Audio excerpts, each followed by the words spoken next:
नमस्कार। Stock market course for beginners के 9th lecture में आपका स्वागत है। तो पिछले लेक्चर में हम ट्रेडिंग और इन्वेस्टिंग की बात कर रहे थे और इस लेक्चर में हम ट्रेडिंग और इन्वेस्टिंग के बारे में और डिटेल में समझेंगे।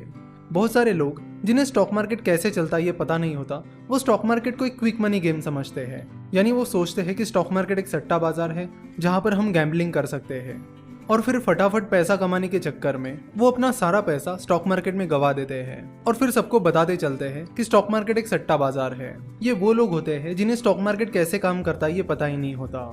ये लोग नहीं जानते कि स्टॉक मार्केट क्यों बना है, क्यों उसकी जरूरत पड़ी। जैसे कि हमने जनरल कंसल्टेंसी के एग्जाम्पल में देखा कि जब जनरल कंसल्टेंसी को ज्यादा पैसों की जरूरत पड़ी तो उन्होंने डिसाइड किया कि उन्हें स्टॉक मार्केट के जरिए पैसा उठाना चाहिए। तो स्टॉक मार्केट बिजनेसेस के लिए एक पैसा रेज करने का बहुत अच्छा तरीका है और इन्वेस्टर्स के लिए उस बिजनेस में भागीदार बनने का। इससे ज्यादा स्टॉक मार्केट कुछ भी नहीं है। तो अगर कोई स्टॉक मार्केट को गैम्बलिंग समझ रहा है और फटाफट पैसे कमाने के चक्कर में स्टॉक मार्केट में आ रहा है तो वो गलत जगह पर आ रहा है। जैसे कि हम देखते हैं कि स्टॉक मार्केट में इन्वेस्ट करते वक्त आपको देखना होगा कि वो कौन सा बिजनेस है जो फ्यूचर में ग्रोथ करेगा, और ये हर कोई नहीं पता कर पाता कि कौन सी कंपनी फ्यूचर में ग्रो करेगी। और फिर इसीलिए म्यूचुअल फंड बनाए गए ताकि जिन लोगों को स्टॉक मार्केट की समझ नहीं है वो इक्विटी म्यूचुअल फंड के जरिए स्टॉक मार्केट में इन्वेस्ट कर सके। म्यूचुअल फंड मैनेजर्स वो एक्सपर्ट होते हैं जिन्हें बिजनेसेस का अच्छा खासा नॉलेज होता है और जिनके पास अच्छे बिजनेसेस को ढूंढने का एक्सपर्टीज होता है। जरूरी नहीं है कि सारे म्यूचुअल फंड मैनेजर्स एक्सपर्ट ही हो। जैसे कि हमने पिछले लेक्चर में देखा था कि स्टॉक मार्केट एक लॉन्ग टर्म गेम है। आप किसी बिजनेस में इन्वेस्ट करते हो तो उसे परफॉर्म करने के लिए टाइम लगता है, इसलिए अगर आप उस बिजनेस में इन्वेस्ट करते हो तो आपको अच्छे रिटर्न मिलने में भी टाइम लगेगा। तो सीधे शब्दों में बात करूं तो बात यह है कि स्टॉक मार्केट एक लॉन्ग टर्म गेम है। तो स्टॉक मार्केट इन्वेस्टमेंट एक लॉन्ग टर्म गेम है, इसलिए म्यूचुअल फंड्स भी चाहते हैं कि इक्विटी म्यूचुअल फंड में जो लोग इन्वेस्ट करते हैं वो लॉन्ग टर्म के लिए इन्वेस्ट करें। इसलिए ज्यादातर equity mutual funds exit load रखते हैं। यानी अगर आप 1 साल से पहले अपने म्यूचुअल फंड के यूनिट्स बेच देते हो तो आपको एग्जिट लोड लगता है, जो कि एक फाइन होता है। हम आशा करते हैं कि आपको ये चीज समझ में आई होगी कि stock market long term game क्यों है। पर हम जो देखते हैं वो इसके बिल्कुल विपरीत है। यानी हम जो सुनते आए हैं, देखते आए हैं, वो इस चीज के अपोजिट है। और वो क्यों है उसका भी रीजन है।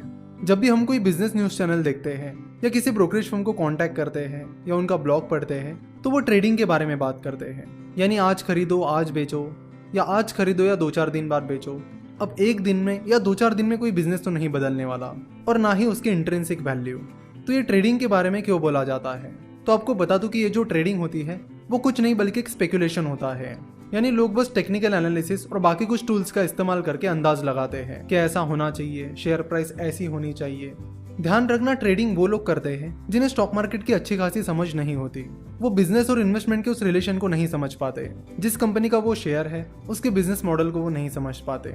कंपाउंडिंग कैसे काम करती है उसे भी वो समझ नहीं पाते। किसी कंपनी में की गई इन्वेस्टमेंट कैसे काम करती है इसे भी वो नहीं समझ पाते। वो बस ट्रेडिंग करके शॉर्ट टर्म में क्विक मनी कमाने की कोशिश करते हैं और फाइनल रिजल्ट ये होता है कि वो अपना पैसा गवा देते हैं। देखो, जो ब्रोकरेज फर्म्स होते हैं वो तब पैसा कमाते हैं जब कोई ट्रेडिंग करता है। जब आप कोई ट्रेड करते हो तो उस पर ब्रोकरेज फर्म्स कुछ फीस चार्ज करते हैं जिसे ब्रोकरेज चार्ज कहते हैं। सो अगर कोई ट्रेडर है तो वो लगभग हर दिन शेयर बाय करेगा, सेल करेगा, बाय करेगा, सेल करेगा, जिससे उस ब्रोकरेज फर्म का ब्रोकरेज जनरेट होगा। वही अगर कोई इन्वेस्टर है तो एक बार खरीदेगा और फिर 2-4 साल बाद शेयर्स को बेचेगा। तो अगर कोई इन्वेस्ट करता है तो ब्रोकरेज फर्म को उससे खास फायदा नहीं मिलता है, क्योंकि ज्यादातर ब्रोकरेज फर्म्स डिलीवरी के लिए 0 ब्रोकरेज चार्ज करते हैं। यानी अगर आप एक दिन से ज्यादा के लिए शेयर्स होल्ड करते हो तो वो आपसे कोई ब्रोकरेज चार्ज नहीं करेंगे। लेकिन अगर आप इंट्राडे ट्रेडिंग करते हो, यानी जिस दिन आप शेयर खरीदते हो उसे उसी दिन बेचते हो, तो आपको ब्रोकरेज चार्ज देना पड़ेगा। तो एक चीज तो आपको समझ गई होगी कि जब कोई ट्रेडिंग करता है तो ब्रोकरेज फर्म अच्छा खासा पैसा कमा लेता है। और आपको बता दूं कि ट्रेडिंग एक लत होती है, एक एडिक्शन होता है। अगर कोई ट्रेडिंग शुरू करता है तो उसे शुरुआत में लॉस होता है, फिर वो ट्रेडर अपना पैसा रिकवर करने के लिए और ज्यादा पैसा ट्रेड करने लगता है। इस तरह वो डेली बेसिस पर शेयर्स को ट्रेड करने लगता है, जिससे उस ब्रोकरेज फर्म का ब्रोकरेज बनता चला जाता है।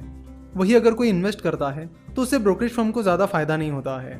तो ब्रोकरेज फर्म्स का बिजनेस मॉडल ट्रेडिंग पर डिपेंड है, इसलिए वो हमेशा ट्रेडिंग को प्रमोट करते हैं, नई नई टेक्निक्स निकालते हैं, नए नए टूल्स बनाते हैं ताकि वो ज्यादा से ज्यादा लोगों से ट्रेडिंग करा सके। सिर्फ ब्रोकरेज फर्म्स ही नहीं, न्यूज चैनल्स भी यही करते हैं।